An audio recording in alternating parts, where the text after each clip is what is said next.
నమస్తే సార్. ఓ కిరణ్, రాబోయ్ కూర్చో. పర్వాలేదు సార్, పిలిచారట.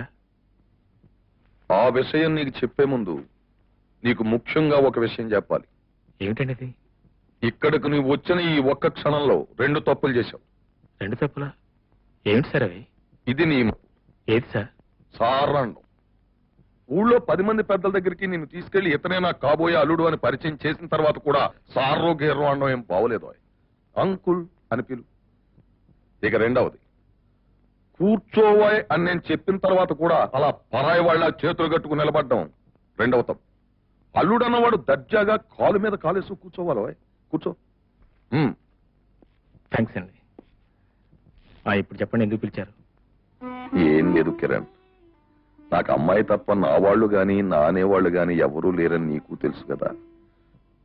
అందుకే అన్ని బాధ్యతల్ని ఇన్నేళ్లు నేనే మోశాను. ఇక నుంచి ఆ బాధ్యతలను నీకు అప్పగించాలి అనుకుంటున్నాను.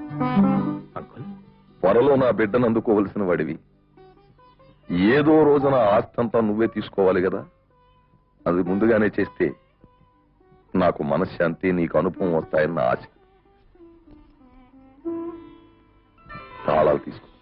ఊరుకో డియర్, మనం ఆఫీస్ లో ఇలా ఉండడం ఓనర్ చూస్తే. ఓ ఫర్గెట్ ఇట్ డియర్. ఈ ఆఫీస్ మన రాజ్యం, కింగ్డమ్. ఇక్కడ పనిచేసే వాళ్ళంతా నా భటులు.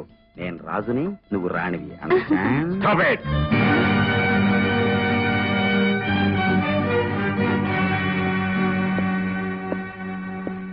ఓ మీరా?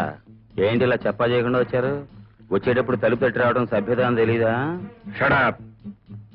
సభ్యతను గురించి నువ్వు నాకు చెప్తావా? పవిత్రమైన ఆలయంలా చూసుకోవాల్సిన ఆఫీస్ గదిలో, బాధ్యతగా పనిచేసుకోవాల్సిన ఆఫీస్ వేళల్లో తప్పదాగుతూ అమ్మాయిలతో సరసాలని నువ్వు నాకు సభ్యతను గురించి చెప్తావా? మిస్టర్ కిరణ్, మీరు గోపాలరావు కాబోయే అల్లుడే కావచ్చు. అంత మాత్రాన మీ ఇష్టం వచ్చినట్టు మాట్లాడితే ఊరుకోను. అసలు నేనేం తప్పు చేశానండి? మగాడు చేసే పనే చేశాను. అయినా నన్ను క్వశ్చన్ చేసే అధికారం మీకెవరు ఇచ్చారు? ఎవరిచ్చారా? ఇవ్వాలే నేను జనరల్ మేనేజర్ గా అపాయింట్ అయ్యాను. జనరల్ మేనేజరా? చెప్పారు కానీ చాలా సంతోషం సార్. సార్, సాయంకాలం మీకు గ్రాండ్ పార్టీ ఏర్పాటు చేస్తాను, మీరు తప్పకుండా రావాలి. నీ పార్టీలకి నీ మాటలకు లొంగే మనిషిని కాను. నిన్న ఈ క్షణాన్ని ఉద్యోగం నుంచి డిస్మిస్ చేస్తున్నాను. సార్, నేను పట్టుకుంటున్నాను అని మీరు అనుకోకపోతే ఒక్కసారి మీ కాళ్ళు పట్టుకుంటాను. ఈ ఒక్క తప్పు క్షమించండి.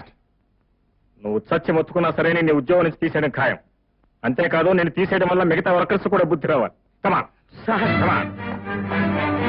ఫ్రెండ్స్, ఇతను మన ఆఫీస్ మేనేజర్ గా ఉంటూ యజమాని అంటే భక్తి లేకుండా, డ్యూటీ అంటే గౌరవం లేకుండా ఆఫీస్ గదిలోనే తాగి తందనాడుతూ సరసాలాడుతున్నాడు.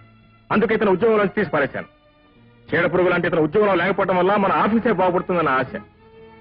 ఇతను ఒక ఎగ్జాంపుల్ గా తీసుకుని మీరందరూ ఒళ్ళు దగ్గర పెట్టుకుని పనిచేస్తారని నేను అనుకుంటున్నాను. సార్, నా last request. No last request business. Come on. ఏదో ఆడపిల్లవని, ఇతని ప్రోద్బలం వల్ల అలా ప్రవర్తించుంటావని నిన్ను అర్థం చేసుకుని క్షమించి ఈసారి వదిలేస్తున్నాను. నన్ను కూడా.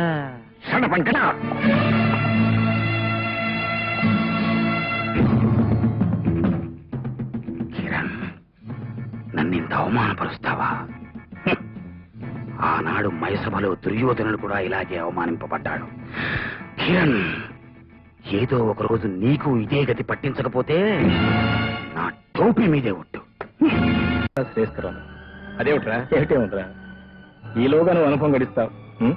నా సమస్య నీకు చెప్పుకోవచ్చు, నీ దగ్గర సలహాలు తీసుకోవచ్చు, ట్యూషన్ నేర్చుకోవచ్చు.